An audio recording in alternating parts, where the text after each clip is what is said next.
Welcome to Power, Pleasure, and Being Whole, Advancing the Wellness of Transgender and Gender Diverse People. We have a really exciting workshop here. We have some guests that were, panelists that we're still waiting for, but I just wanted to get us started, introduce myself, make sure that you all know about the colored bands on the seats.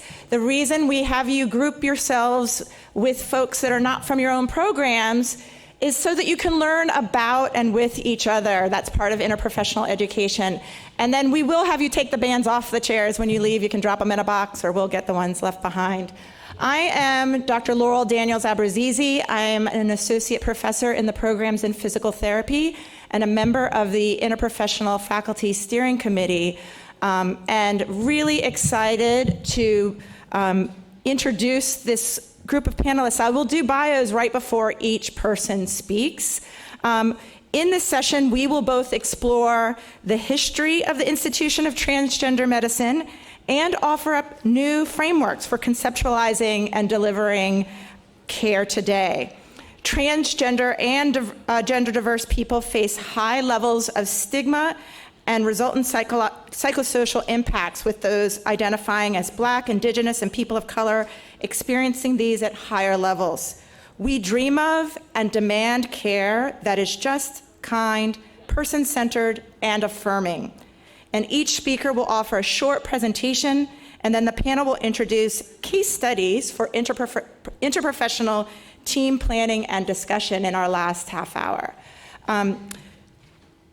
Unfortunately, one of our keynote workshop presenters and the person who organized this panel is unable to be here today, but thankfully prepared a video which I will play to get us started. Let me also let you know that you can check in. Let us know that you're here. You will also receive an email for an assessment at the end of the program. Our first presenter will be Chance Krimpaski, who has been providing care for the LGBTQIA+ communities for the past 13 years. He is currently the Associate Medical Director of Education at Callan Lord Community Health Center. He graduated from Columbia University School of Nursing in 2010. He is an instructor for the School of Nursing Certificate in Professional Achievement in Transgender and Non-Binary Healthcare, which launched in the fall of 2022. His main areas of clinical interest and research include sexual health, family building, and contraceptive needs of transgender and gender non-binary adolescents and adults, anal health and cancer prevention, and drug user health. He is the lead author on the forthcoming Contraceptive Technology 22nd edition, Chapter 22, Contraception for LGBTQIA+ individuals. All right.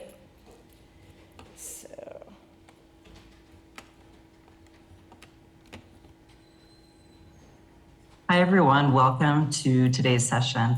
I'm really excited to start us off today. My name is Chance Krimpaski. I'm a nurse practitioner, and we will be starting with reframing TGNB health, past, present, and future.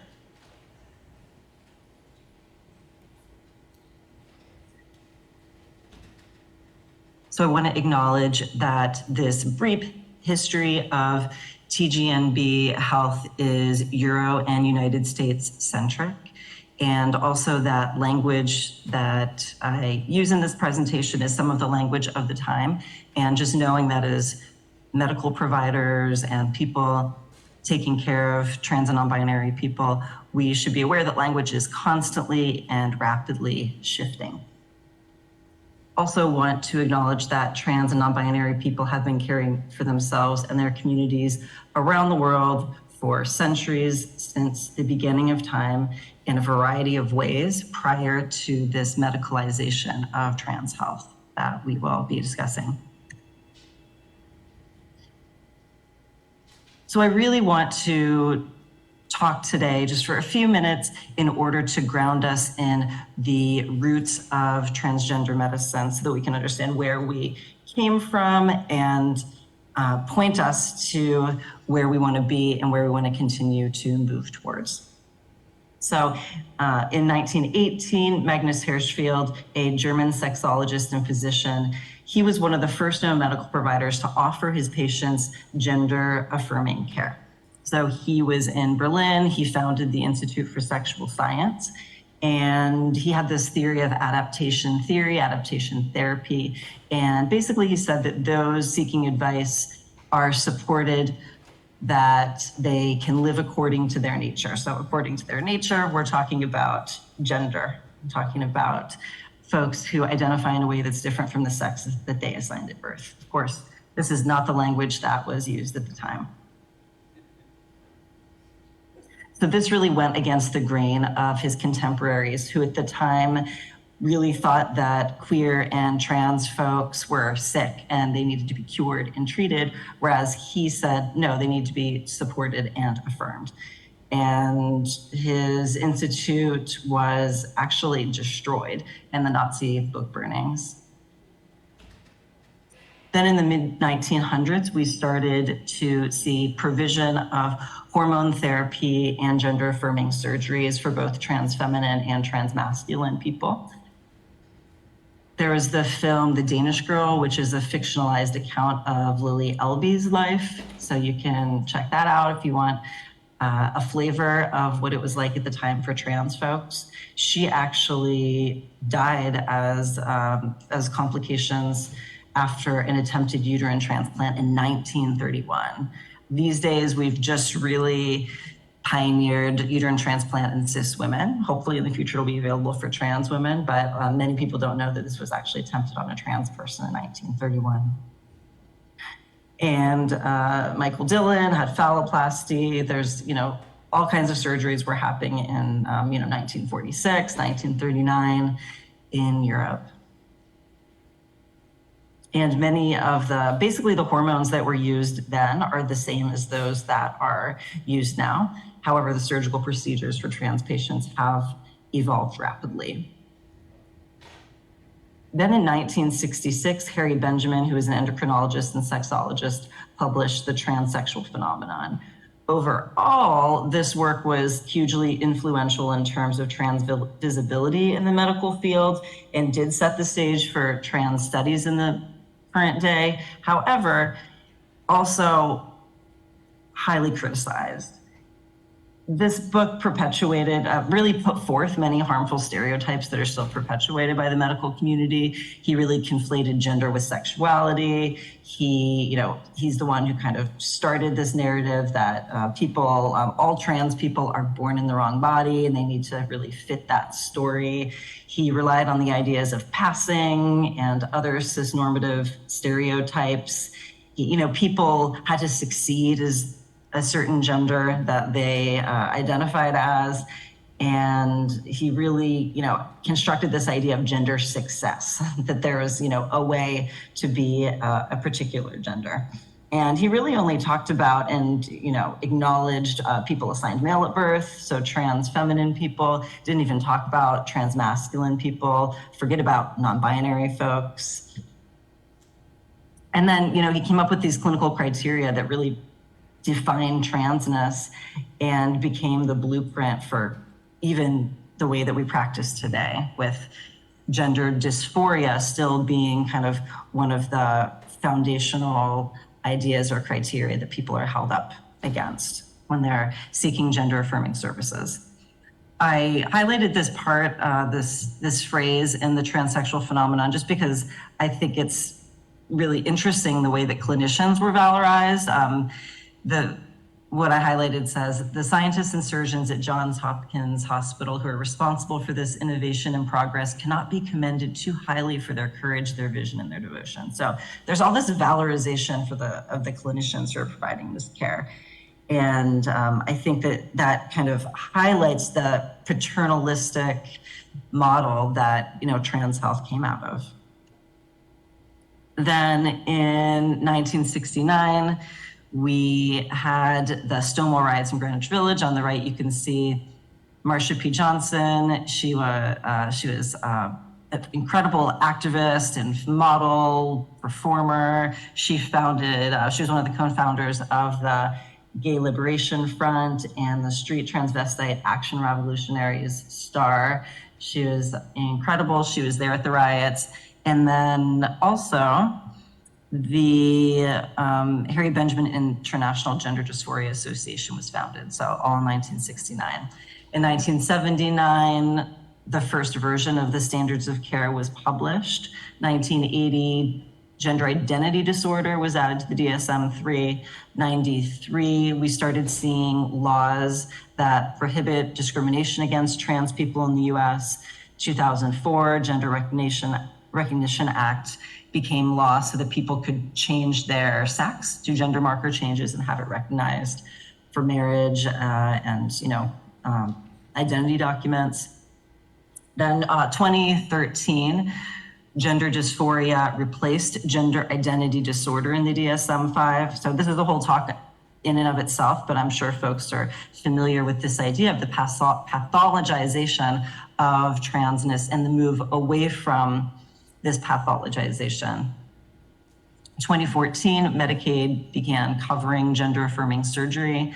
Then in 2016, we saw the Affordable Care Act expand coverage for gender affirming surgery and hormone therapy. This was a big win for our patients, and we've seen folks really gain access to the life-saving care that they need. 2022, we started seeing more bills introduced, rolling back the access to trans and gender diverse healthcare.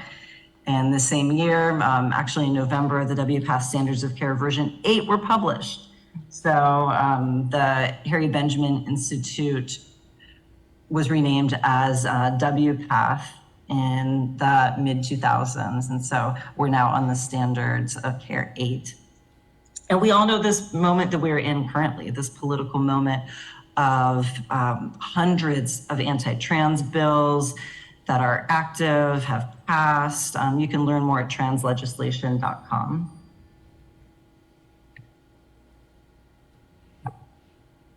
So just briefly, I want to introduce, if folks aren't familiar with it, this idea of gender euphoria, which is an enjoyment, a joy, a satisfaction that's caused by the correspondence between someone's gender identity and the one other than what they were assigned at birth. So it's really it's for trans folks who are feeling embodied in their gender. It's this joy as opposed to gender dysphoria, which many trans people do experience, but not everyone. And gender dysphoria is the idea of this distress or discomfort and this misalignment between the way someone identifies their gender now and how they were assigned at birth. So really, kind of advancing the narrative that it's not all about, dysphoria, curing an illness, fitting a particular narrative that someone is suffering. And in fact, it can be really, as clinicians, we can approach, how can we support your joy? How can we help you feel more embodied in your experience as a trans person? Being a trans health advocate means resisting what amounts to the criminalization of the existence of trans people. We are seeing this right now, the criminalization of the existence of transgender people. And the wellness of transgender and non-binary people is like that of cis people, multifaceted. And right now, all of these dimensions are being attacked. So our next speaker is Elle Lett. Elle is a Black transgender woman, statistician, epidemiologist, and physician in training. Through her work, she applies the theories and principles of Black feminism to understanding the health impacts of systemic racism, transphobia, and other forms of discrimination on oppressed groups in the United States. To date, her work has focused on intersectional approaches to transgender health, reproductive justice, health impacts of state-sanctioned violence, and other forms of systemic racism and diversity, equity, and inclusion in healthcare. Please help me welcome Elle.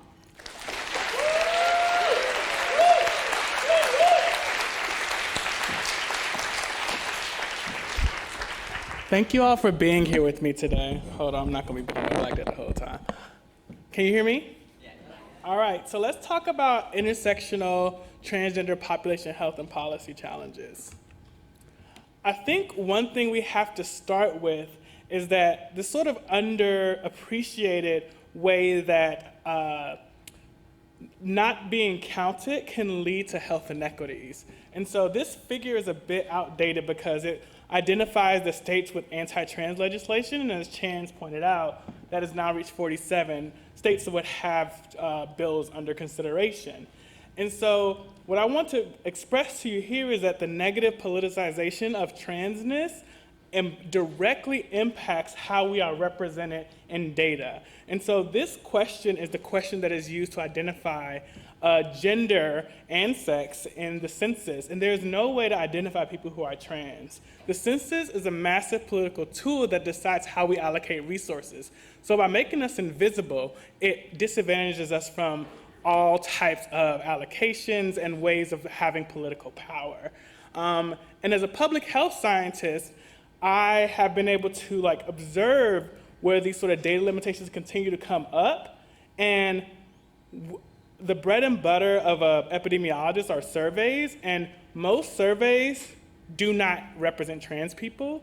And the few exceptions that I list here only do so in selected jurisdictions and only for select years.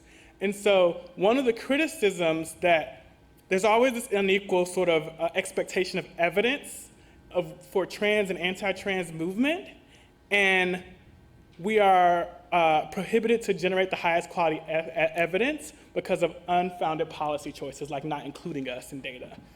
And one of the responses that people often say is that we don't have validated ways of measuring gender, and that's simply not true. And so I want to impress upon you that policy can facilitate or impede health and health equity. So this is the social environment of transgender health, and you can see it's a multi-level phenomenon. You have structural, community, interpersonal, and individual factors that can facilitate living in one's affirmed gender or become barriers to being yourself or having health care. And the medical and the legal aspects, those top two levels, are directly related to the policy environment that we all live in. And this figure shows the rapid increase in the politicization, the negative politicization of trans bodies, and there's been almost exponential increase in the number of bills. And this is because anti-trans activists have found it to be politically convenient to demonize and politicize trans people for conservative political agendas. And to sort of hammer home the link between policy and health, I'm going to go through a couple examples that directly show how a policy environment can impact someone's health. So this is example one, and this was done by a colleague, Alex McDowell, and they are an excellent population health scientist. And so I'm trying to make this accessible, but we are going to talk about some data, so hopefully you guys can follow along. And so what they did in this study was that they identified states that had non-discrimination policies and looked to see if those were associated with suicidality in trans people. And so what we have here, they grouped them in policy cohorts because these policies were released over time. And so you have 2013 to 2017.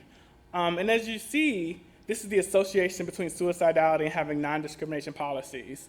And so for those of us who aren't familiar with odds ratios, below 1 means a lower association, above 1 means a higher association. And as you can see here, they've shown that there's an association with, for especially the later cohorts, of decreased likelihood for suicidality amongst gender minority patients. And that's important because one of the things that is so often demonstrated and re-demonstrated is that trans people have increased risk of suicidality, and so by changing the policy environment, that can actually decrease that probability. And this policy environment could be non-discrimination policies, but it could also be healthcare access. The second example is going to be from my own work and about HIV in the trans population. First, I want to say that HIV is important, but it's not the only way that we should imagine trans lives. There's growing evidence based saying that trans people are tired of being studied just in the HIV context, and I think part of that is because we're comfortable pathologizing trans people as a reservoir for HIV, but let's think of our lives holistically. And I'm already at 5 minutes. That's fine, I can go fast. And so what I will show here is that basically, in this study, I looked at structural transphobia and showed that there was an association between these different sexual behaviors that are associated with HIV transmission and transphobia, and that's in the purple here. We'll move along. And these three maps show different policy tallies, so to speak. And so the sexual orientation tally is states with anti-LGB policy, and the gender identity tally is stuff that's specifically around trans people. And the bottom shows the restrictions. And so these darker colors generally represent sort of restriction or negative or adverse sort of relationship to that identity. And what I want to impress upon you here is that there's an overlap. Like, these movements of discrimination are moving in tandem. This area is the most hostile to LGBT people. This area is most hostile to trans people. And this area is most hostile to having abortion access. And so, to me, this speaks to the importance of cross-movement coalition building. And so we can't look at these issues in isolation, but we have to collaborate. And that's how we can have shared power. And so one example of that is the post-Dobbs situation. So with the restriction of abortion access, there are these two articles that I want to highlight, and they both said, well, who's going to be most impacted? And the first was that poor women, rich white women are going to continue to have access to abortion. Also, the second section is trans people assigned female at birth because they already have to navigate a healthcare system that doesn't adequately take care of their bodies. There's been situations where births have been misdiagnosed, well, not births, but pregnancies have been misdiagnosed in trans AFAB people. And in both situations, both of these articles highlighted that amongst those respective populations, it was going to be the people of color. And so who is most at risk is always going to be the intersection that includes poverty and racially minoritized people. And so that is, again, making the case that we don't have we need to take a systems view to what oppression looks like. And if you think about the reproductive rights movement, the trans health rights movement, and the LGBT rights movement, there's been this push to sort of divorce from the T, to separate those things. All of these anti-rights movements are actually organized under the same systems: cis heteronormativity, cis patriarchy, the idea that people are born and should remain cisgender, heterosexual, and privileged male power. And so that shared system is what organizes these oppressive movements. And so that's why, as they are organized, so should we be. That's why we should collaborate. And so I'm going to conclude with this idea that transgender justice looks like reproductive rights. It looks like decriminalizing sex work. It looks like prison abolition. It looks like all of these different policy movements, because nobody can really be free until we all are free. And that's something that sounds trite, but it really bears out if you look at how anti-rights movements move. And with that, I will pass to the next presenter.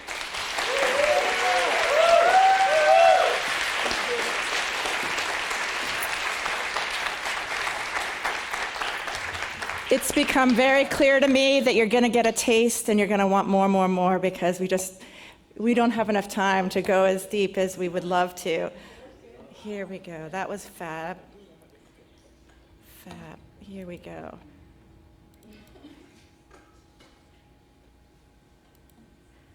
All right.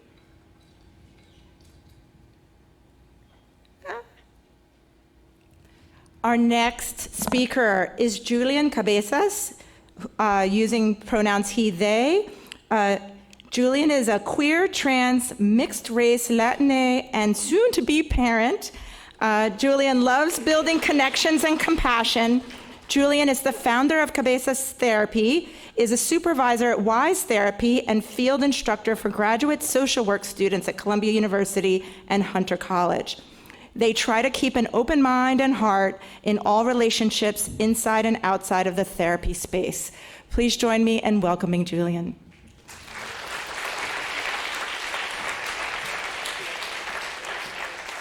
Thank you. All right. Yeah. Wow. Wow. That was good. That was amazing. And so, yeah, so I just want to kind of invite, but I'm going to be talking about trans mental health, but I want to invite everyone in the room to actually just take a moment to take all of that in. I could feel in my body, it's electric right now. And we could intellectualize a lot. And I actually want to invite you, I mean, all your parts, right? Like the intellectual part, totally invited into the room as well. But I want you to allow all of your parts to come in. And just notice what you're feeling in your body, where you're feeling it. That could be a sensation. You could be feeling numb.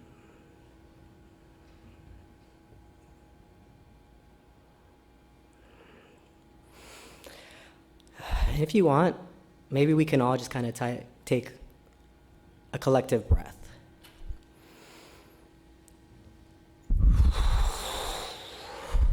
Thank you. Thank you. All right.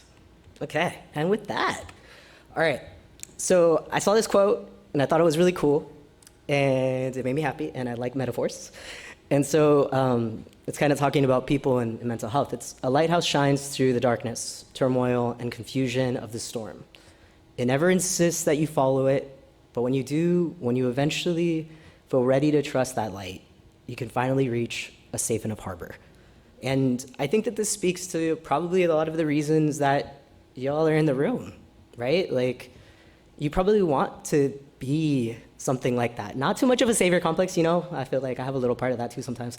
But just to be there to help people through some stuff, especially in terms of mental health, that's a big part. Like, we can get to a place where you can't see an alternative, and or you can't feel an alternative, and it just kind of feels like everything's like this. So I feel like mental health is so much bigger than just the therapist. It's like just being someone who can help people expand and see as much as possible in the room. So when I started to be a therapist, they were like, I tried all the things. I was like reading on all of the modalities and stuff, and someone told me relationship is key, and I was like, that's bullshit. It has to be something else. There has to be, and no. The truth is the relationship is key. And so that's so important when it comes to trans health, because who you are, who you bring into the room is going to impact how you show up and also what you think of someone else.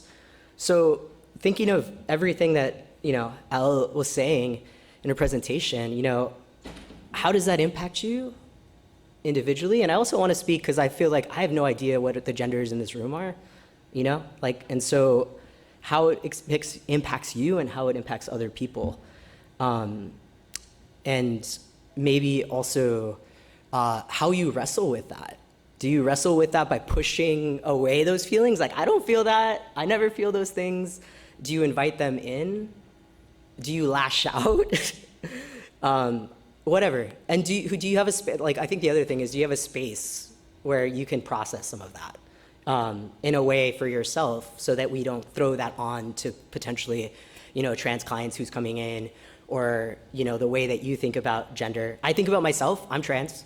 But that doesn't mean that I know everything about everyone that's trans. And also, I have a lot of, I'm going to talk about that later. Anyways, so, but the other person is, they're not just a trans person. They have so many different identities and so many different frameworks, unless there's a part of them that tells you that they're just a trans person, and then accept that part. So this kind of speaks to the power dynamics and the gatekeeping. You're not here to tell someone who they are or who they're not. That's one of the things that's really important. One of the things that I do in trans health also is like helping people with their letters. And a lot of people come in and they're really worried because they're like, I have to tell you this story of like whatever, that I like wanted to play with trucks, or that I wanted to play with this, or that I'm straight, or that and I just I'm like, I am not here to gatekeep for you. That is not what I'm here to do. I'm here to help you out, to figure out how we can do that. But there is a standard that I have to work within, and I think also sharing that. If you're gonna do, especially for people who are gonna be mental health professionals in this room, I think it's super important to share that information with someone so that they know what you're using to evaluate them or to do this. What's the process look like? That's super important. Transparency is super important. What's like a letter? Like what do you, like? Like the letters, why do we have to Oh my God, stupid letters. All right, so the letters, that's like, Okay, I'm gonna make it small though. I could do that, I know. All right, I got this. So one of the reasons that we need letters is because of those structural gatekeeping dumb things, is this idea, well, okay, whatever. All right, so there's some rules, and the rules state that you need a letter to have a surgery. There's different requirements based on the surgery that you want. There's different surgeries, and there's different letters, and there's different requirements, and there's all of these different things. But ultimately, I think it's because they think there's an idea that someone doesn't know that there's this patronizing kind of way. Because a lot of people don't need letters to go get like another kind of surgery. We don't need letters to get we don't always need letters to get access to things. But there's this idea that this person's gonna come into the room and they don't actually know what they're doing. And I'm like, nah, that's actually, I've never encountered that. I work with hundreds of trans people. I've never encountered this. And so, I think it's ridiculous. So also just thinking about how does your power and privilege kind of impact the way that you come into the space? For me, if I think about myself, what do I think of someone, like how someone navigates something? I might be like this person, there might be a part of me that thinks this person is irrational, or they're very angry, or why are they acting this way? Why do they always act out? Why are they talking on their phone really loud and FaceTiming in the waiting room, and they're not supposed to do that? And instead, reconceptualizing this and thinking about people's behaviors as, how is someone trying to be as safe as possible in this environment right now? And if we can do that, if we can interrupt our own thoughts and kind of think of it through that capacity, then we can help someone become as secure as possible, while also acknowledging that we want to let them know that they can trust us, but they should also have a level of skepticism when it comes to me, because I also do work within a system. So I think that that's also very important to take into consideration. And think about what someone might share with you and also what they might not share with you, and that how can we still do the work, right? Like there might be things you don't want to tell me, and that's okay. So thinking about those things. Okay, the other thing in terms of gender, like you said, I think that there's an equation a lot of times with gender and sexuality. These are two totally different things. People, I think you already kind of know that. So I feel like, I'm just like, I realized I did a presentation and I just want to talk about I just want to talk about things that are just completely different than all the things I'm saying. So we're just going to skip that actually. So, because it doesn't matter. Some of the treatment modalities, make sure, as I said, it's very trauma informed. And trauma is like big trauma, but it's also little traumas. And there's no big or little, but it's like literally what's happened to someone that's kind of hurt them still. And my grandma once said that she talked about like things that happen to us and are kind of like thorns that come into your body. And you could take the thorn out of the body, but there's still gonna be that wound there. And I think that taking into consideration, I don't know how many times someone's been wounded before they've been into my space. But I think trauma, the compassionate part of me also is like, how can I be there for someone? And also, how can I see their strengths and remember and remind them of that? Thinking about the context of what someone is or isn't bringing in is, who can I refer them to? Of my colleagues, what of my colleagues do I know is gonna potentially be very scared if they tell them that they're feeling suicidal, and might move from a defensive medical position of being like, and now we're gonna safety plan and you better not do this, and like whatever. As opposed to maybe I'm not getting angry at them. Maybe they just need some support. Versus one of my colleagues who potentially sees suicide in a different kind of context, and we'll be able to be there and just be like, let's talk about this, and maybe come and calm. Especially thinking about the current place that we're in, I think that there's a lot of people that are feeling that a lot more right now. And making sure that your treatment models are as structured as possible and that you're being transparent about what that's gonna look like with people. I think that that's super important. I couldn't say everything, and there's a lot of other people that are way smarter than me, so I wanted to like provide some further readings. The first one, totally, most of the things that I have here are like played out like better on this thing. The Clinician's Guide to Gender Affirming Care. It's amazing. It's like this big. So yes, so that's super important. Okay, and I think that I think that that's it. I feel like that's what I got. Yeah, I'm gonna stop.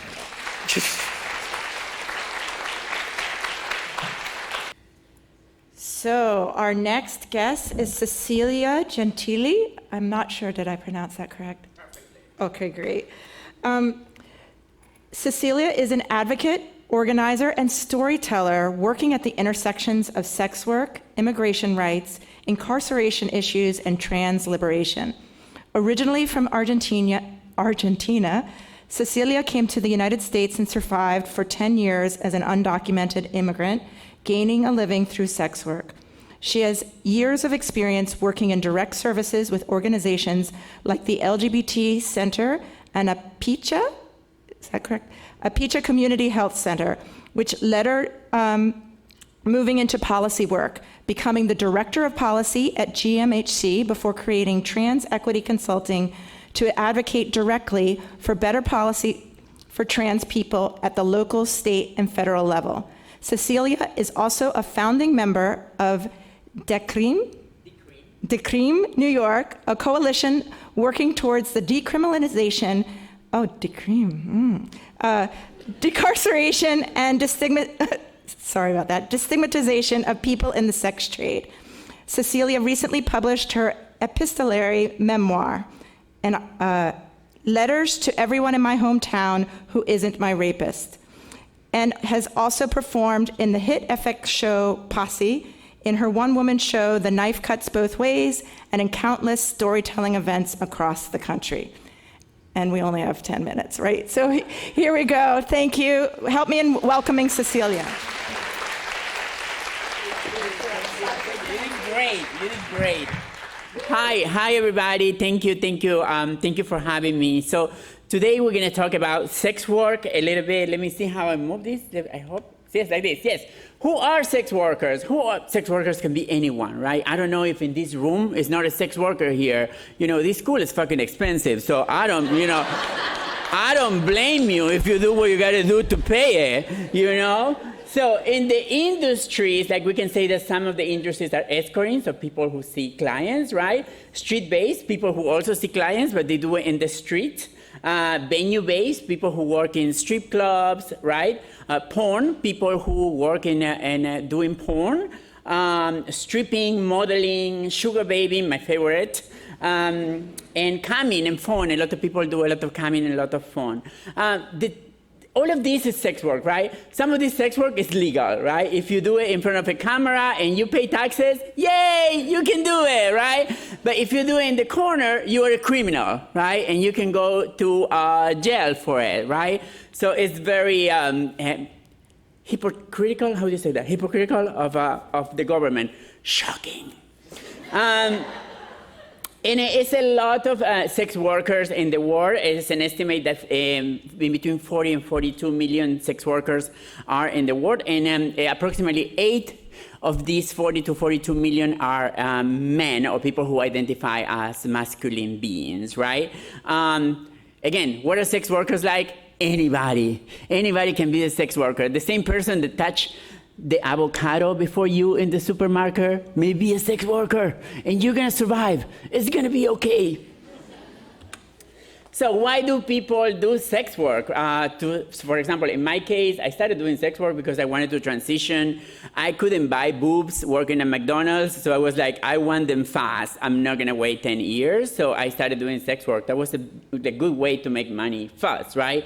It's a good form of income that is available to queer and trans people. When I started my transition in the 80s, you couldn't have a job and be trans. So I was like, I'm gonna be trans, and if I can't have a job, I'll make it happen somehow. And sex work was very, very, very good to me. It can also be very validating, right? I remember when I started my transition, like everybody, even my family was telling me that I was an abomination, that I shouldn't exist, that my body was wrong. And these dudes were coming with money to spend with me and my body, and it was valuable, so I felt great about it. And also, it was part of the culture, right? It was part, everybody else was doing it, and it was like, why not me? I wanna do it too. So, this is the most important part that I want you to take from this presentation. People engage in the sex trade because of the 3 C's, because they choose to, right? If now I decide to go and have sex with somebody for money, I make a choice, right? I choose to do it. I make a choice out of many, many choices. I could be delivering a speech at Columbia, I make some money. I could be working, doing a presentation. I could be advising somebody. I could be working in a school, right? Whatever it is. But I choose to do sex work. I choose to engage in the sex trade. That is choice. Many people engage in the sex trade because of circumstances, right? Because they don't have many choices, right? Because they don't have a pool of choices. Maybe that is the only choice that they have, right? So they engage in the sex trade because their circumstances. When I started, in my transition, I didn't have many choices, right? So I engaged in sex trade because of circumstance, right? When I came to this country, I was undocumented, so I couldn't get a job. So I engaged in the sex trade because of circumstances. And unfortunately, a lot of people engage in the sex trade because they're being coerced into it, right? And this is trafficking. It is very important that we make this difference, right? Some people engage in sex trade because they either choose or because of the circumstances, right? And when you do it in the circumstances, you may not like it, but you still choose it. I'm sure that you have like classes here that you may not like, but you still choose to go because you need your degree, right? So the same thing with sex work. No, we don't like, many of us don't like our jobs, but we still go to do it because we have to. So circumstance and choice is sex work. And people who are trafficked are being coerced, and it's another thing. They're also considered sex workers, but they're not choosing to be there. They're being coerced or they're being forced into it. It's very important that you understand this difference.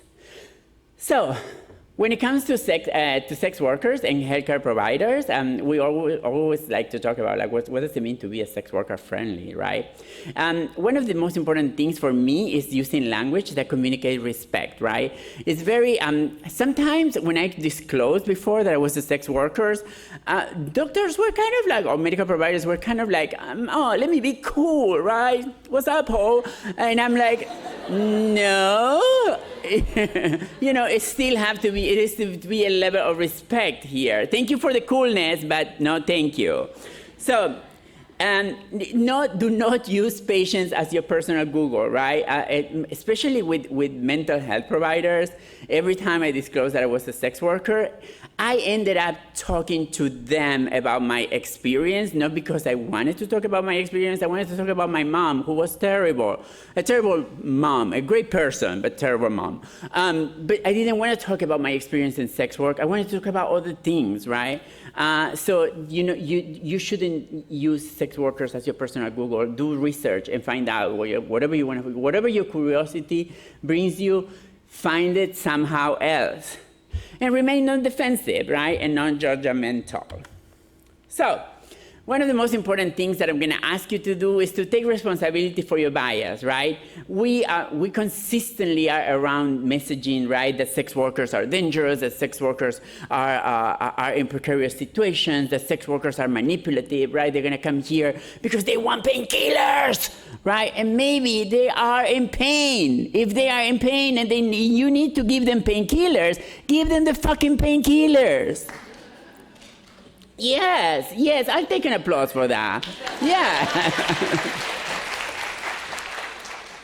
So, and also make sure that you understand that your ideas of risk are not what you put into your patients, right? What I consider risky, you consider not risky. What you consider risky, this person may not consider. Risk is different for everyone, right? So let me take the risk that I want to take and that I need to take, right?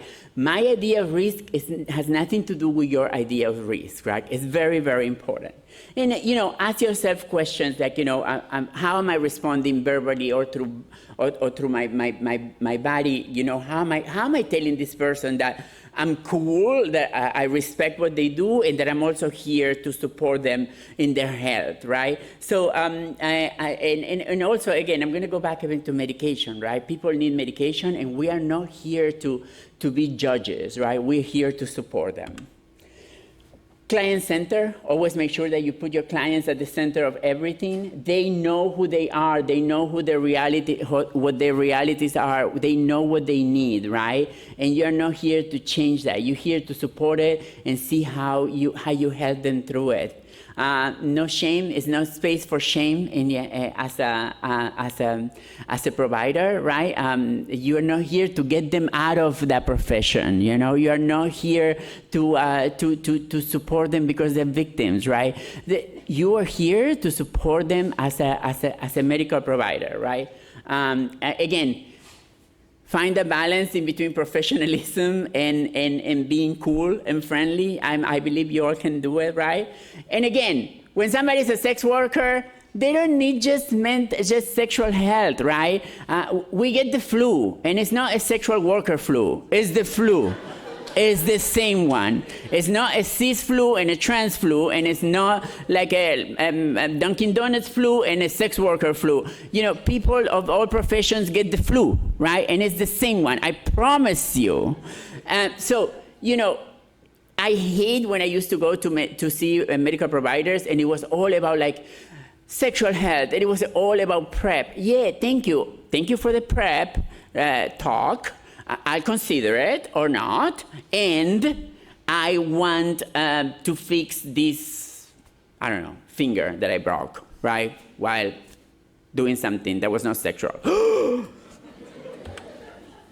Again, health education beyond transmissible infections, right? Sex work has other risks than STIs, right? Of course, STIs are there, and we should do that. You should help people, right, not get STIs or get as little as possible, or help them with the diagnosis if they already have it, right? But it's other many conditions that a sex worker can go through, right?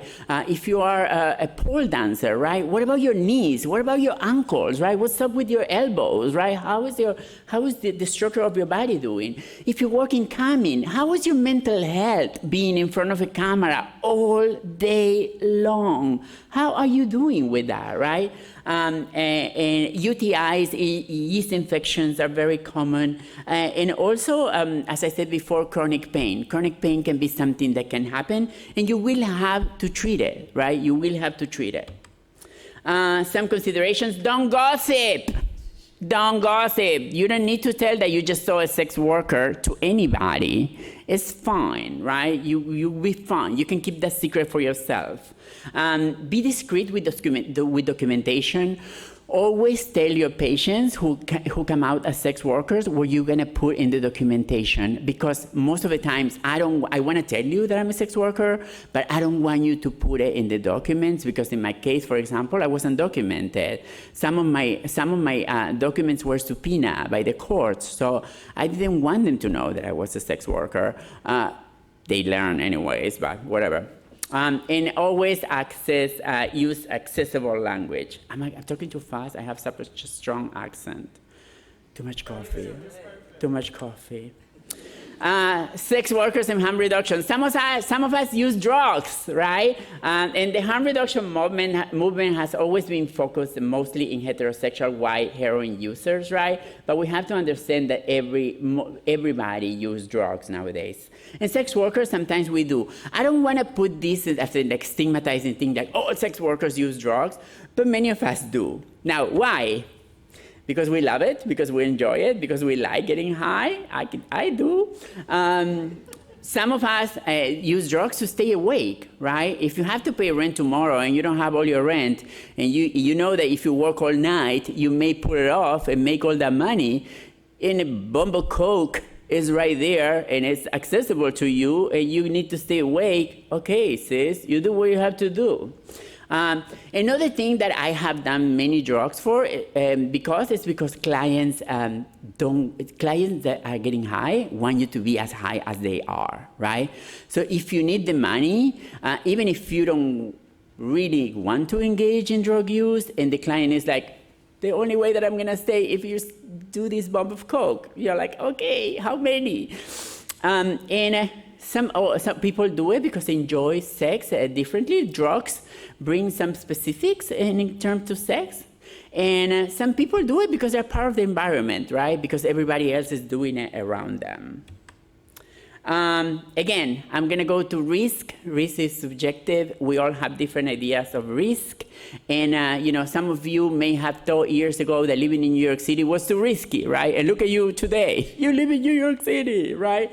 And sometimes we see what is risky is actually protective, and you're not here to protect anybody. You're here to offer medical services, which is totally different. Some harm reduction approaches that we can take. Affordable housing is one of the most important. Safe gathering spaces. Bad date sheets. Unfortunately, after SESTA and FOSTA, we cannot do these things because it's considered trafficking somehow. Policy changes. You know, do something to decrim New York in the state of New York. We're close. We're close. We can make it happen. Intra-community skill sharing, you know, we know a lot, and we can teach each other.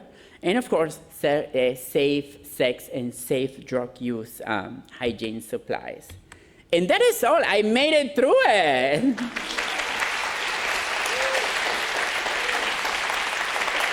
Okay, good afternoon, everybody. My name is B.A. I'm a nurse midwife at New York Presbyterian and a family nurse practitioner, and we're going to talk about structural competency and cultural safety and shared decision making. We're going to start off with 3 clips if they load.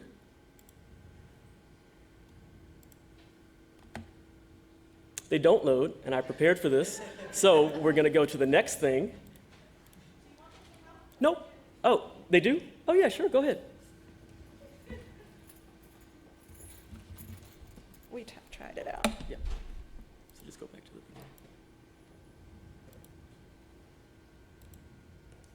beginning. It's a pause. It takes a minute. Oh, it takes a second. Okay. And it's okay if they don't. I have a plan B.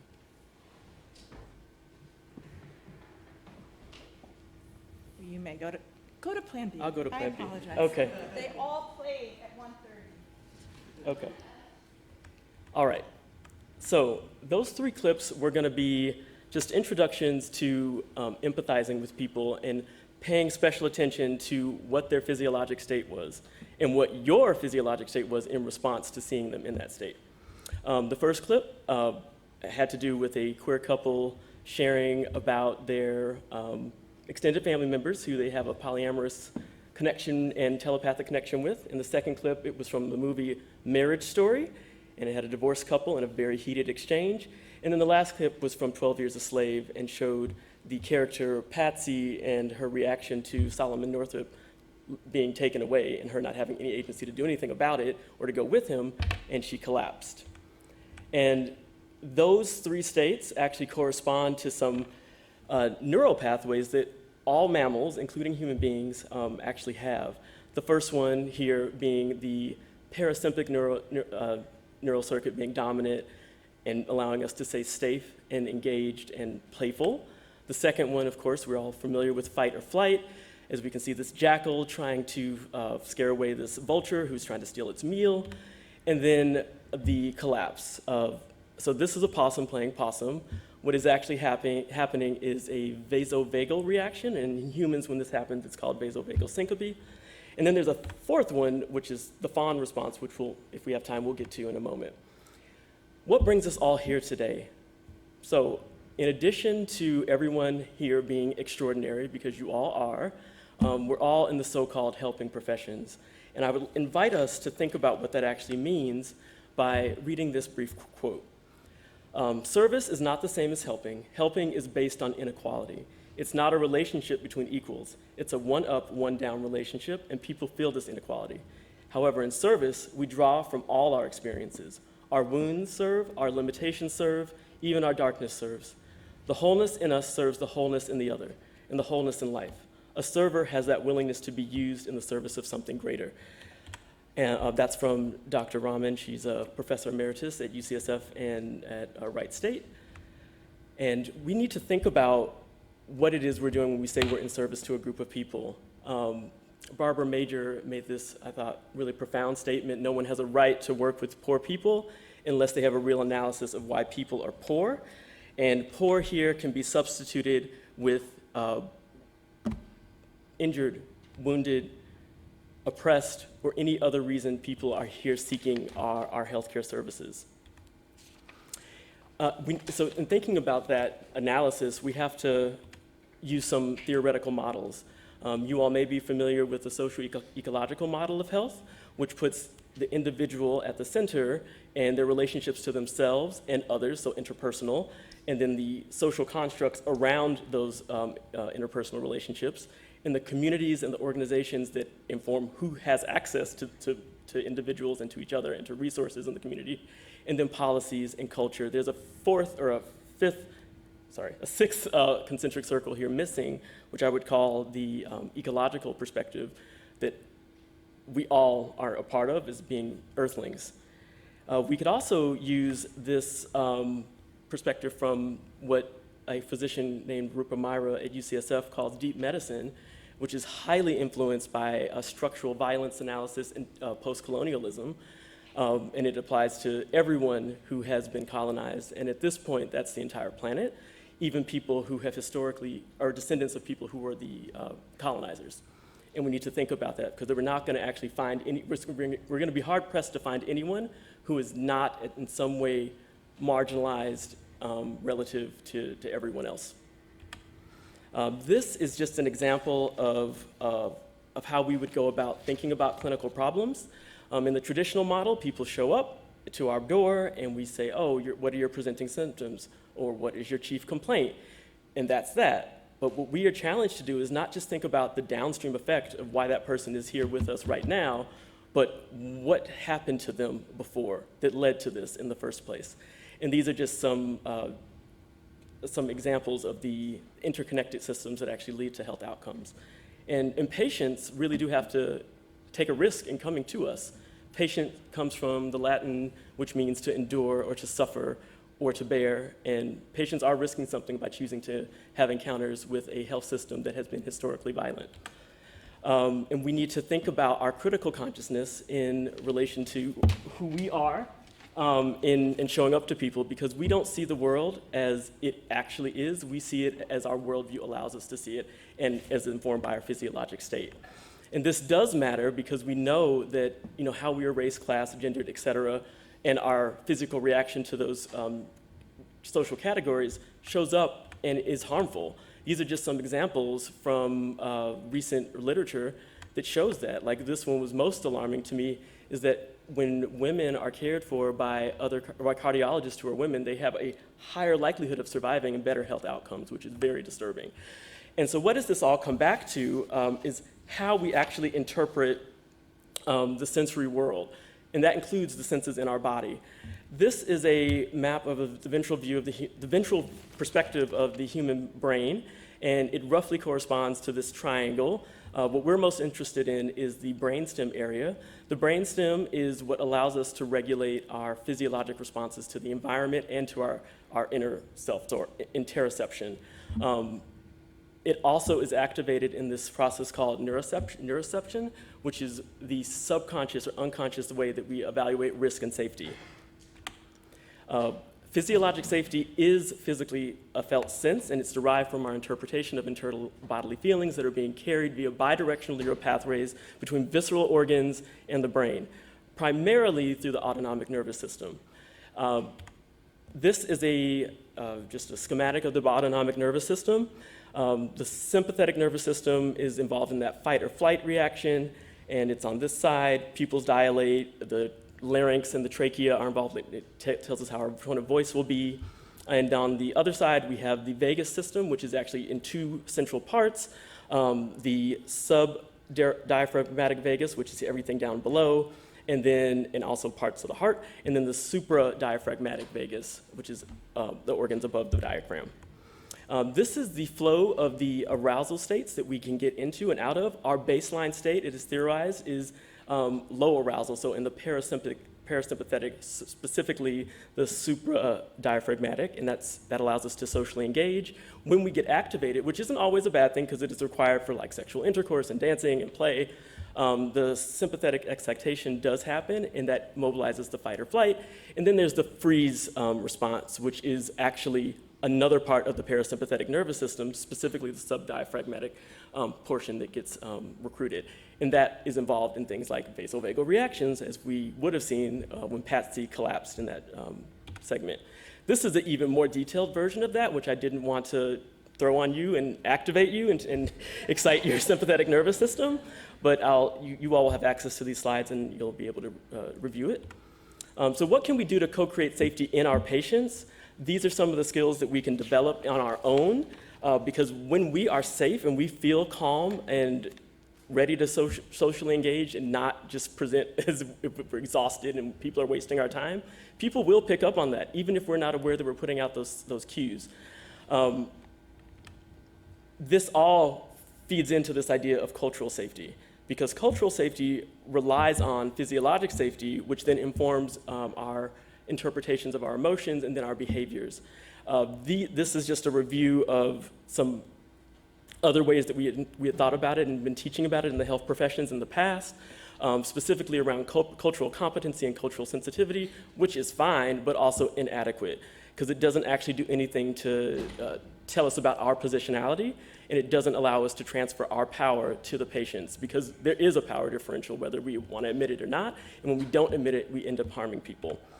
So shared decision-making is this idea of a deliberative process of active engagement and collaboration between the healthcare provider and the individual, which explores the available options and the risk and alternatives, which is part of informed consent, of a medical intervention for a particular condition in order to implement a plan based upon the best available evidence, congruent with the individual's preferences, values, and needs, which also happens to be the definition of evidence-based care. So it is a really great tool to use to help people get safe and feel safe, and support their, the dominance of their supradiaphragmatic autonomic nervous system.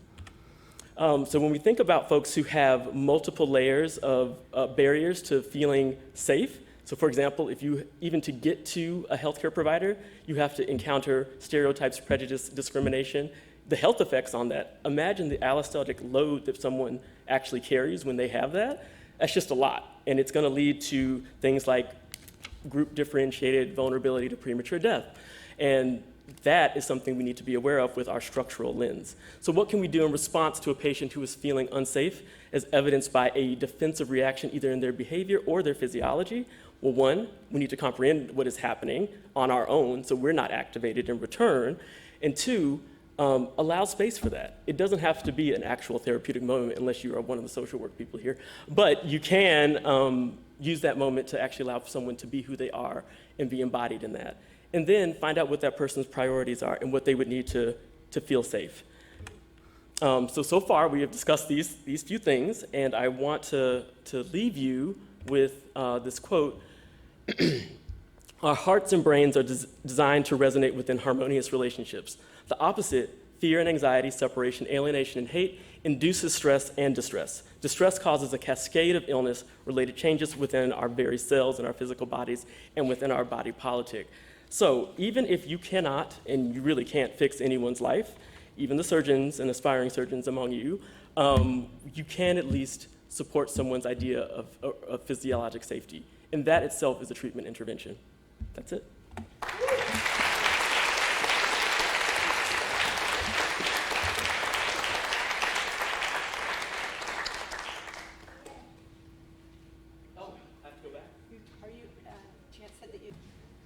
And BA is going to share a case that also should have been posted to Canvas. Hopefully you had a chance to look at it in advance.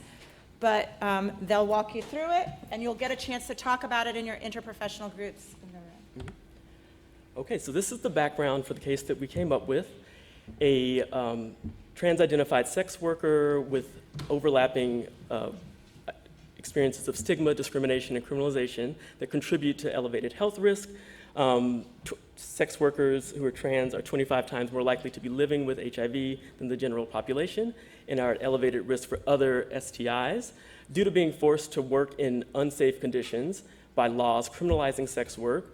And many trans sex workers experience violence, exploitation, sexual assault, particularly at the hands of security officers, police officers. Trans sex workers continue to be underserved by the healthcare system and other social services due to a combination of cost barriers, lack of accessible and competent services, and concerns around facing stigma, discrimination, criminalization in healthcare spaces. So Jasmine is a 25-year-old undocumented transgender woman in the sex trade. She works at a salon during the day, and she works in a brothel in Long Island at night. Jasmine has 2 children and lives in a 2-bedroom apartment with a friend.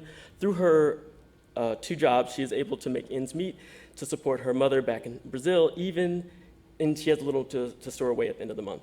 Jasmine also regularly sees her boyfriend of 4 years, Abdel, who is the father of her 2nd child. He does not know that she is a sex worker. Jasmine also belongs to a safety network for fellow sex workers. Jasmine has been doing full-service sex work, which includes in-person sex services at the brothel for several years. Most of her clients treat her well, but she has been beaten a few times by intoxicated clients. Jasmine is worried about HIV and uses condoms most of the time, although there are few clients who pay her extra for not using them. She also is worried about the brothel getting busted and potentially facing deportation.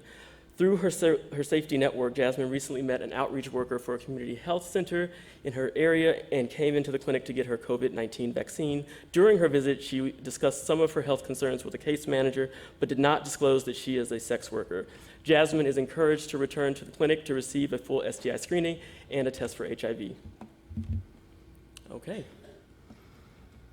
So, that was a long case, and I'd like us to think about what are some of the driving forces behind Jasmine's concerns based off of her occupation and her intersecting identities, and what can we do to best support Jasmine, and what are the greatest needs for her in addition to the training that you received in your profession.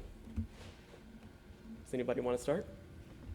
So, thank you so much. Oh, yeah.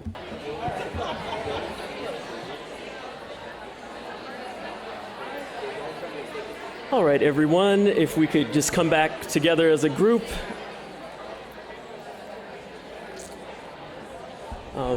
If you'd like to contribute to the case, please come to one of the, I guess there's only one mic, to the mic right here.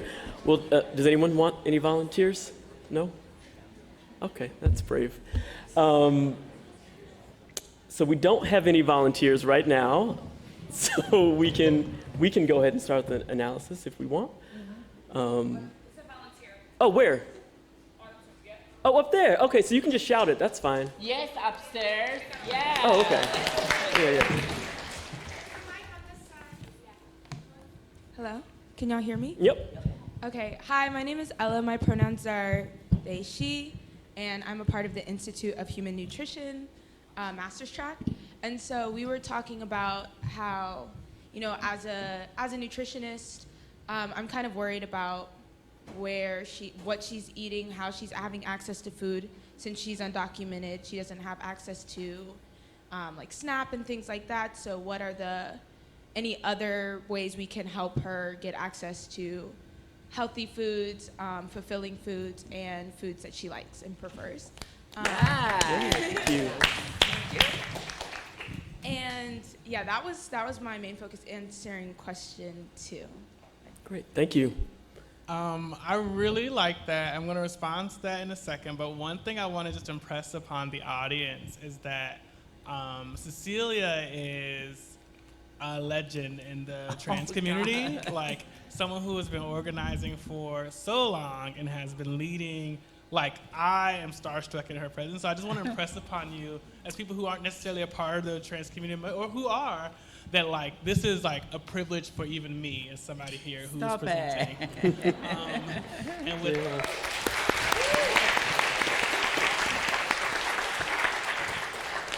and I also like that this is an interprofessional space, because I think in the medical world we immediately think about, in the physician train, that's where my training is, the heuristic of a trans person, our question stems would tell us to think HIV, and the idea that you're thinking about her nutritional profile is like getting to the point of like, trans people deserve to live whole and fulfilled lives. And so I appreciate that, and I think you're right. Like, the next step I would say is like, what resources could you connect it to? Are there food kitchens? Are there things like that? Yeah. I love the fact that you thought about that, and it's so important. And also, like, it's so important to know, like, you know, when folks are living with HIV, some services are much more easy to get, right? But if folks are not living with HIV, it's difficult to get them these kind of services, right? Like food services. I love the fact that you added food that she likes, right? Because I work with trans Latinas in Queens a lot, and like a lot of like mostly white organizations, like they bring them food, and the girls hate it. The girls hate it. They're like, no, I need my tortillas. You know, I don't want this. I don't want this. Like, you know, so making sure that you getting, you know, that you thinking about that was so important for me. Also, the fact that she has 2 children, right, and that, you know, and a partner, right. So, you know, no, it's not just about her, but it's also about her children. How do we make sure that her and those children and the partner have what they need? And I love the fact that you mentioned that because she's undocumented, she's most likely not be able to get food stamps, or they call it WIC now. It's WIC now. So, you know, and that's the reality of, like, you know, undocumented people don't get some of the things that people who were born in the United States are able to get, and that's very, very important. So I love everything about it. Thank you for thinking that way. Yeah. Any other volunteers to share some insight or a question? Yeah, please come on up. Hi. So our group, we talked about one of the first things that, like we just talked about, or towards the end of our conversation. I'm so sorry. I'm not used to speaking in large crowds. You're doing great. And so something that came up for me was, like, in the case. This person, Jasmine didn't share, she shared some of her health concerns with this caseworker. So to me, that sounded like, you know, building trust, letting her know that this is not us coming into your space, letting you know what you need, but it's more of a collaborative approach to addressing some of the things that you may need, like maybe what are some options with work, like you could do like, obviously the caseworker doesn't know what type of work that she does right now, but building that rapport, building that trust, so that way different resources or different needs could be met for her individually, and then her family, and like just like other layers of her life as well. So that's what we talked about. That's absolutely brilliant. Can I add something? That's absolutely brilliant. Because of your comment, something came to me. When I was working in the healthcare system, some of the things that we would do with people who come for HIV testing is this whole fucking questionnaire, right? And the questionnaire is so wrong. Like, who do you have sex? Men, women, or both? Well, I have sex with a whole bunch of different genders, so to begin with that questionnaire is bad. But the worst part of the questionnaires of HIV prevention is how many people did you have sex in the last month, right? Because for her, that number may be high, right? And just disclosing that number can be really stigmatizing for her. Every time I went to get an HIV testing and I faced this question, I lie. What am I going to tell you? 300? I don't want to be like shamed for, and I didn't know if I was going to be shamed or not, but just disclosing that kind of numbers is so stigmatizing. So, finding ways, and I know that some of these questionnaires are, usually designed by your funders, the people that gives you money. But it's always ways to just kind of navigate them, right? And it's like, hey, do you have sex with people? Some people answer 1,000, some people answer 3, some people answer 0, some people answer 5.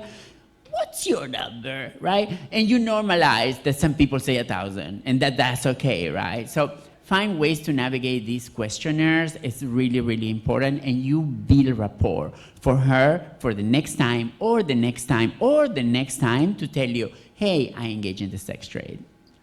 And that extreme number thing is something we're taught already, right? Like, yeah. How many times have you said with drinks, I mean 100, like, yes. To give extreme examples.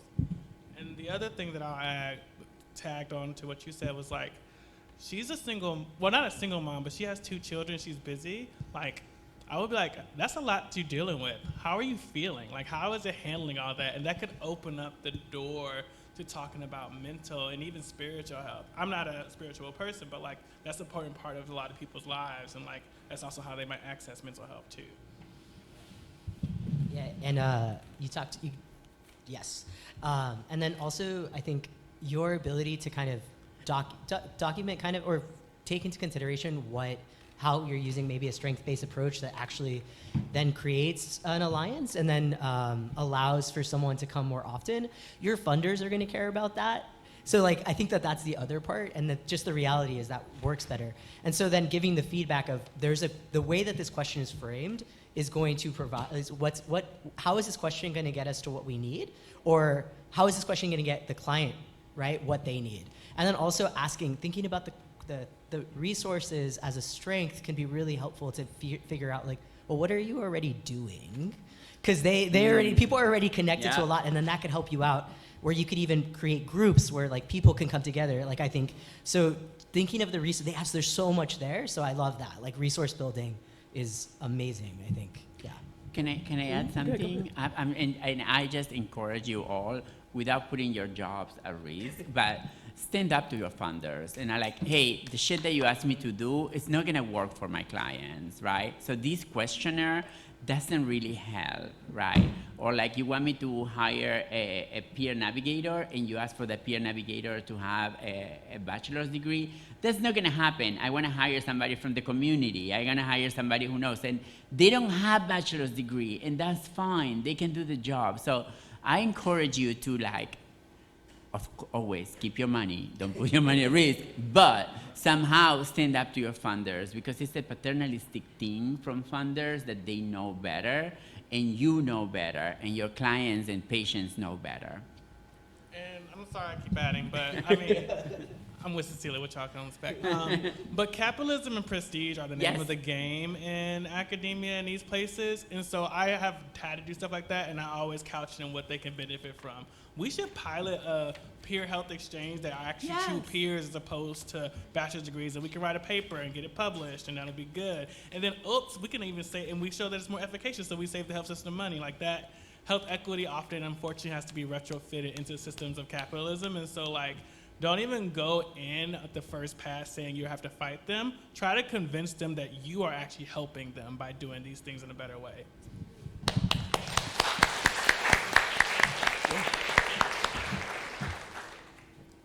Someone else? Oh, great. This group is on fire. Yeah. Hi, sorry, my name's Kira. I'm part of the med school. Another thing that we talked about is just, especially for like building a trusting like resource-based relationship, is confidentiality around STI testing, especially because there's like mandated reporting of STI testing. So before just asking her to get STI testing, having a good conversation with her about what that means, about her health information and who it's going to be shared with. Especially because it is linked to parts of her life that she is kind of holding closer to her chest, right? Yeah, just another thing. Yeah, thank you for that. Yeah, totally. I think that goes to that like the consent piece, right? Like, so for someone to actually give like real consent, they need to know what they're consenting to. They need to know what the parameters are. So like, I love that. Like really like letting someone know like, here, this is, I'm gonna ask you these questions, and at any time, you could potentially, like, you could say, I don't wanna answer this, you can answer it however you want, like, but anything I ask you, you always have the power in this space. Like, just like, even saying that, like, just letting them know, because then they know, like, okay, you're someone that at least, like, can say those kind of things. And I'm thinking also, like, whenever I'm doing therapy with someone, like, the first 15 minutes of a session is, like, let's talk about everything that you just signed. Let's talk about everything that you might have read. Let's talk about what you can tell me. And if you tell me these things, this is what I need to do. So I'll let you know, like, this is as far as we can go. Like, if you tell me about, like, you know, if you're telling me about like a homicidal ideation, right? Like, you're pissed off and you really want to like go do some shit to someone right now. Like, we can have those kind of conversations, because sometimes you can have thoughts. And then I'll like let someone, but I'll tell these people these things before we even get to that place where that might be some other conversation. Because you don't want to do it at the time when it's like you talked about the body, and you don't want to do it when it's up there. So you want to give people examples really early on of like, okay, this, and if this, and if this, and this is what I'm going to document in my notes. Even if you look, I mean, you're not going to, but if you looked at my case notes are as specific and basic as possible.